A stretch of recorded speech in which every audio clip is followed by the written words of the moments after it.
حاکم شام اللہ بھائی ختم جیسے ختم آتا حاکم شام نے پھر امام نے اپنا امامہ توجہ امامہ اتارا امامے کی بر کو کھولا خط نکالا حاکم شام نکالا حاکم شام نے کہا پھر امام کوئی خط لاتا ہے تو آستینوں میں لے کر آتا جیب میں رکھ کے لاتا ہاتھ میں لے کر آتا چھونے میں رکھ کر لاتا تو امامے میں رکھ کر لایا پھر امام کا جواب سنیے کیا کہا کوئی خط لاتا ہے تو آستین میں رکھ کر لاتا ہے جیب میں رکھ کر لاتا ہے چھولے میں رکھ کر لاتا ہے ارے تو خط لے کر آیا تو امامے میں تو ایک مرتبہ ترمہ کہتا ہے حاکم شام یہ میرے علی کا خط ہے اگر میرے وجود میں اس سے بلند کوئی چیز ہوتی تو خط وہاں رکھ کر لے کر آتا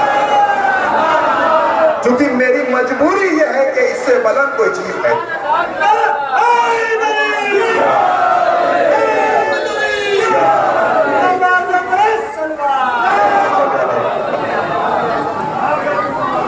خط نکالا پڑھنا شروع جیسے پکڑا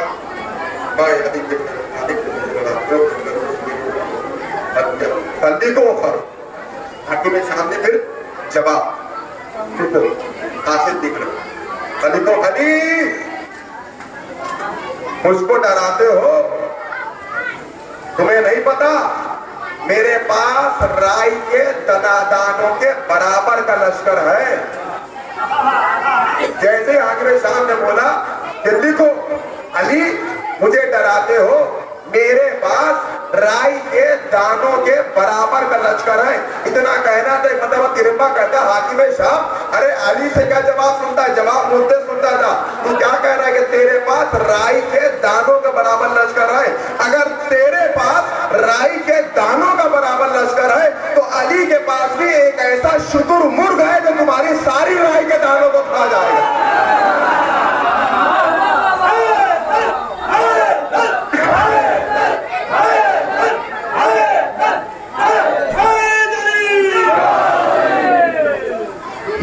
پھر لکھو علی میرے پاس ستاروں کی مانند کے برابر لشکر ہے ستاروں کے مانند لشکر ہے ترمہ نے پھر کہا حاکم شام اگر تیرے پاس ستاروں کے مانند لشکر ہے تو علی وہ آفتاب ہے کہ جس کے طلوع ہونے کے بعد سارے ستارے ڈوب جاتے ہیں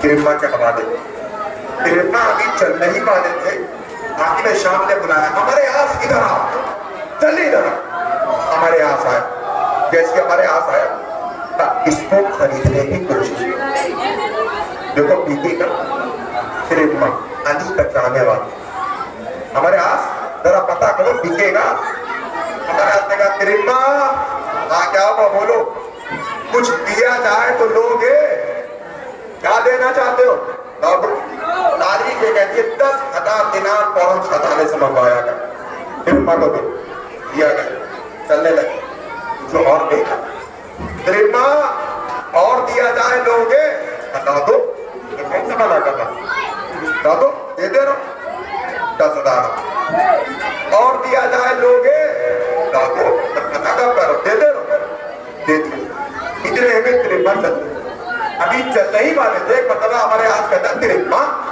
ذرا شکریہ تو ادا کر دو امیر کا اتنی دولت دی ہے اس کا شکریہ تو ادا کر دو کا بالکل صحیح کہتے ہو اتنی دولت دی ہے میں شکریہ ضرور ادا کروں گا یہ مال غنیمت ہے اور مال غنیمت کا امیر یہ حاکم نہیں ہے میرے مولا امیر ہے یہ مال غنیمت کا مالک یہ نہیں ہے میرا مولا علی ہے میں شکریہ علی کا جا کے ادا کروں گا اس کا ادا نہیں کروں گا کہہ کر ترمہ چلے ابھی جیسی چلے تھے کتنے میں ہمارے آپ کو بلا کر دیں ہمارے آپ تو اگر اس کے جیسا یہ بھی میرے پاس ہوتا تو کب کا علی کے خلاف خروج کرتا ہمارے آپ کا جملہ سنیا جا رہی بلا کے کیا کہتا ہے ہمارے آس اگر اس کے جیسا ایک بھی میرے پاس ہوتا تو کب کا میں علی کے خلاف خروج کر دیتا ہمارے آس کہنے لگا ارے ہوتا بھی کیسے علی حلال کھلاتا ہے تو حرام سب کو کھلاتا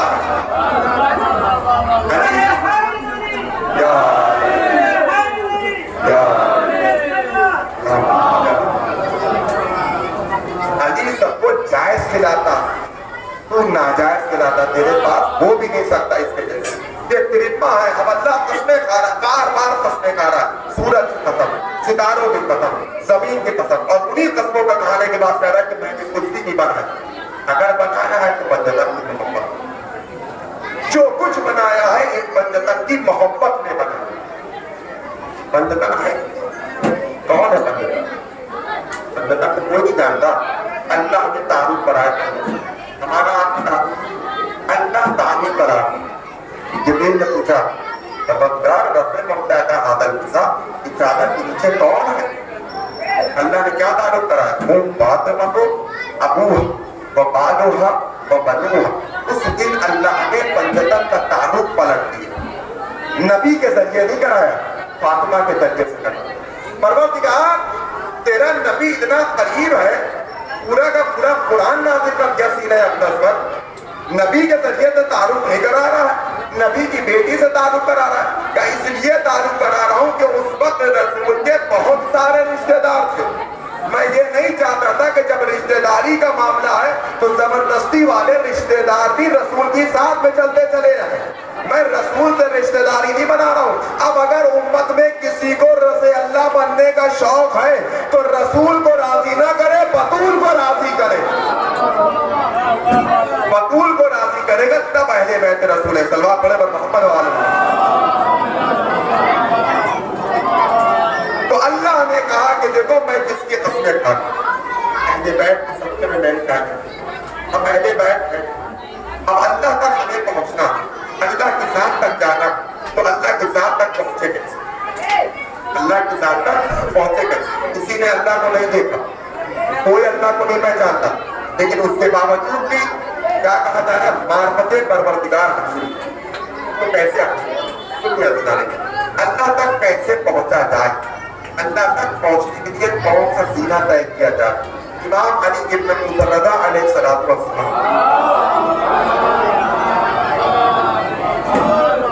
دربار میں ہے، ہر طریقے کے لوگ، چاہنے والے بھی، اپوزٹ بھی۔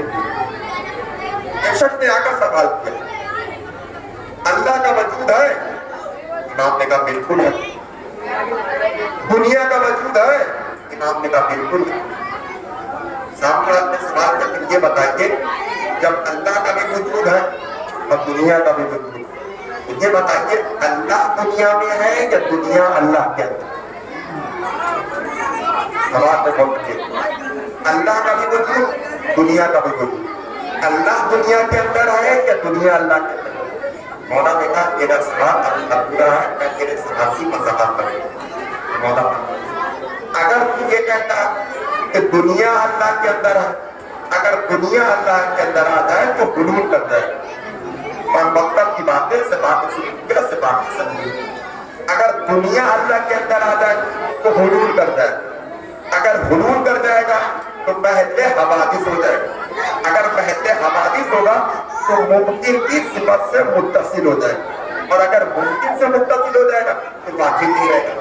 اللہ واجب الوجود ہے، ممکن الوجود۔ اس کا مطلب دنیا میں اللہ نہیں آ سکتا۔ اگر تیرا سوال ہے کہ اللہ دنیا کے اندر ہے تو دنیا ہے محدود، اللہ ہے لا محدود۔ اس کا مطلب نہ دنیا کے اندر ہے نہ اللہ دنیا کے اندر ہے۔ مولا نے اس سوال کا جواب سمجھا دیا۔ مولا نے کہا اللہ نے ہمیں اسی لیے دنیا میں بھیجا تاکہ تمہارے سوالوں کا جواب دے۔ اس سے پہلے اپنے وجود کے برابر ایک آئینہ دیکھا، یہ دربار میں آئینہ لایا، جیسی آئینہ آیا امام نے کہا ذرا آئینے کے سامنے کھڑا ہو۔ جیسی آئینے کے سامنے کھڑا ہوا، امام نے کہا بتا آئینے کا وجود ہے؟ بے شک۔ کیا تیرا وجود ہے؟ کہ اب یہ بتا آئینے میں کیا دکھائی دے رہا؟ تو مولا میں ہی کھڑا ہوں تو میں ہی دکھائی دے رہا ہوں۔ اس کا مطلب آئینے کا بھی وجود اور تیرا وجود، اب تو آئینے کے اندر دکھائی دے رہا، تو یہ بتا آئینہ تیرے اندر ہے یا تو آئینے کے اندر ہے؟ آئینے کا بھی وجود، تیرا بھی وجود، تو آئینے کے اندر دکھائی دے رہا ہے، تو یہ بتا تو آئینے کے اندر ہے یا آئینہ تیرے اندر ہے؟ کہ مولا وجود تو آئینے کا بھی ہے، وجود میرا بھی ہے، وجود میرے اندر سے نہیں ہے، نہ میں آئینے کے اندر نہ آئینہ میرے اندر، کبھی یہ دکھائی کیا دے رہا ہے کہ اس میں معاملہ یہ ہے کہ آئینے کا وجود اور میرے وجود سے یہ ہمارے آنکھوں کی جو کنیکٹیویٹی ہے یہ ہمارے آنکھوں کے نور کو جوڑے گے. جو وجود دکھائی دے رہا ہے یہ میرے آنکھوں کا نور دکھائی دے رہا ہے. امام نے کہا بس تیرے سوال کا جواب مل گیا. اللہ کا بھی وجود ہے، تیرا بھی وجود ہے، اللہ کا بھی وجود ہے، دنیا کا بھی وجود ہے. بس اللہ کے وجود سے تمہارے وجود کی ہماری معرفت کو جوڑا ہوا ہے. جتنا ہماری معرفت کو سینے میں اتارتے جاؤ گے اتنا اللہ کے قریب ہوتے چلتے چلے جاؤ گے. اس سلمان پڑھے بر محمد و آل محمد کو.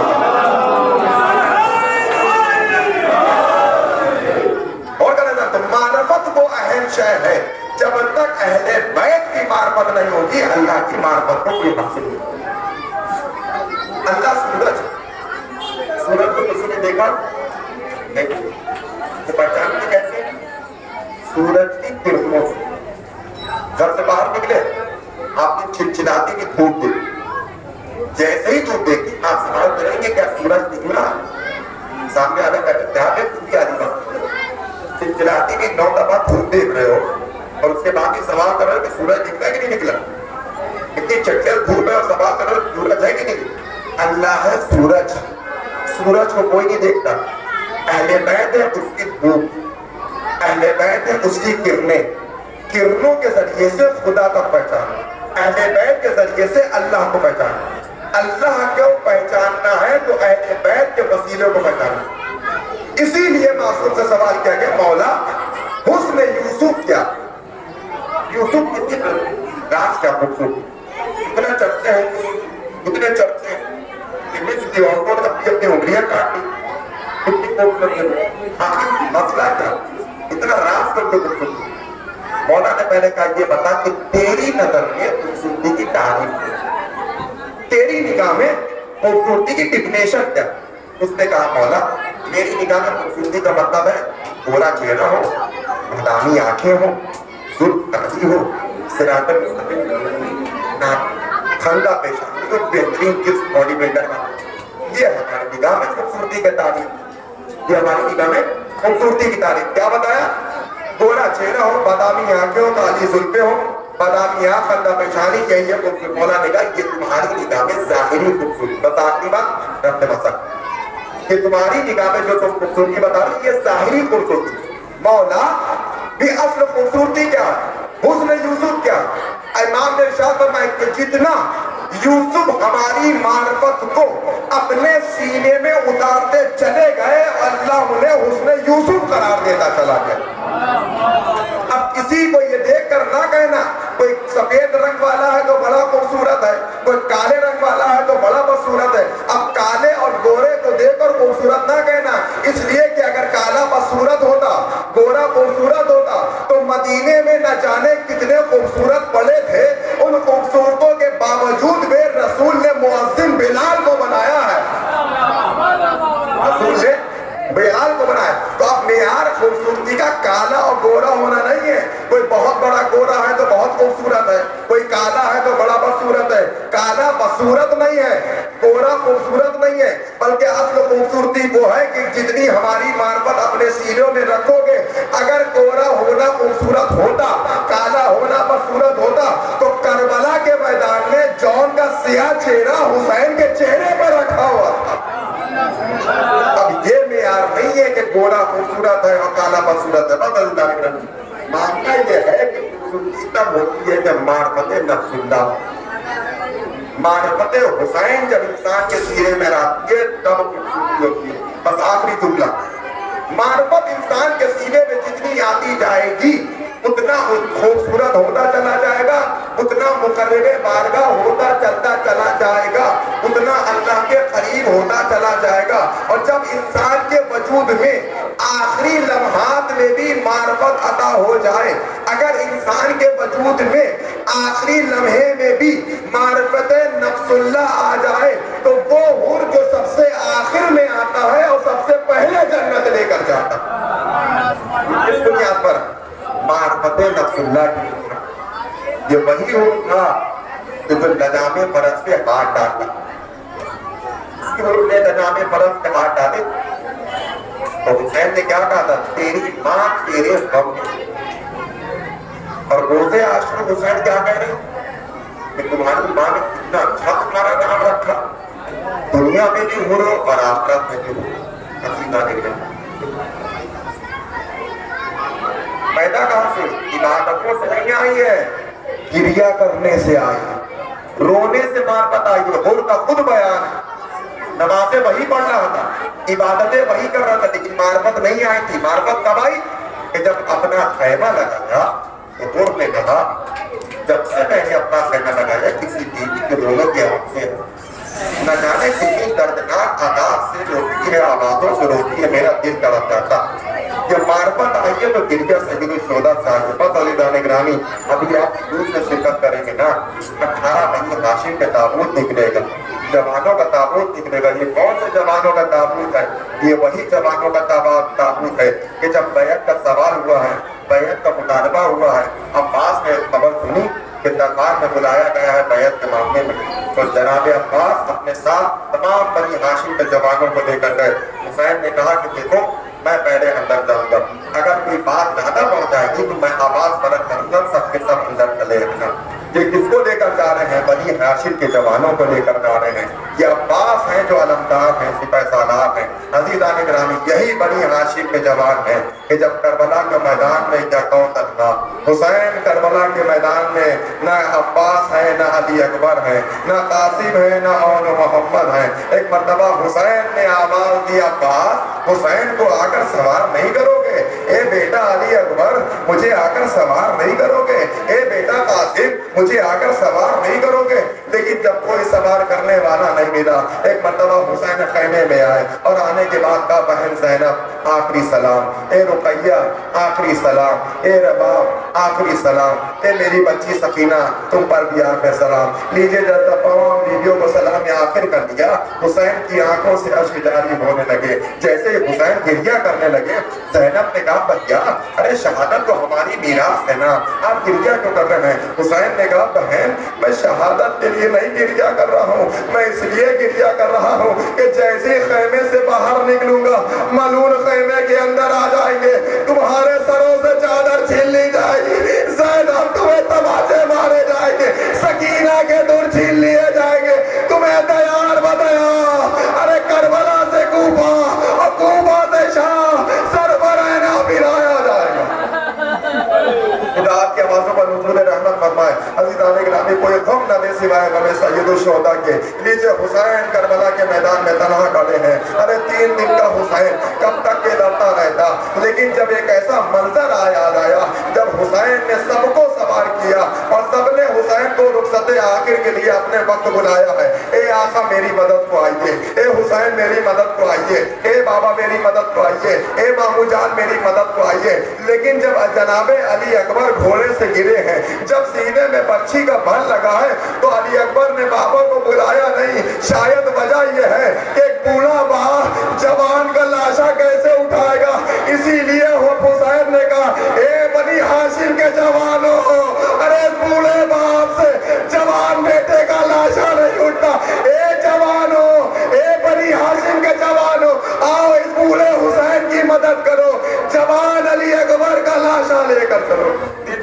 گرامی علی اکبر کا لاشا لے کر آئے. اب حسین گھوڑے میں یکا تنہا اکیلے کھڑے ہیں. ارے کہ تھکا ہوا بدن کب تک کے لڑتا رہتا. لیجے حسین کا جسم ناظرین زمین کربلا پہ آیا. ابھی جسم کربلا پہ آیا ہی تھا کہ شبر اپنا خنجر لے کر چلا. ارے کسی جانور کو ذبح کیا جاتا ہے تو اس کی شرط یہ ہے کہ جانور کو تیز چھری سے ذبح کیا جاتا ہے، اس کو سامنے سے ذبح کیا جاتا ہے. لیکن جب شبر ملعون چلا تو خنجر ایسا کند لے کر چلا اور پیچھے سے پسے پوچھ 12 مرتبہ حسین کی گردن پہ مارا. جب حسین کی گردن نہیں کٹی تو حسین کو سیدھا لٹایا، جالسون علی صدر، حسین کے سینے میں گھٹنا رکھا، حسین کے بالوں میں ہاتھ ڈالا اور گلا کاٹنا شروع کیا. آواز ندا آئی یا علی، ارے حسین کی مدد کرو. آواز دی یا رسول اللہ، کیا شبر کے ہاتھ سے خنجر پھینکتے، کا خنجر نہ پھینکو، ارے زہرا کو حسین سے الگ کرو.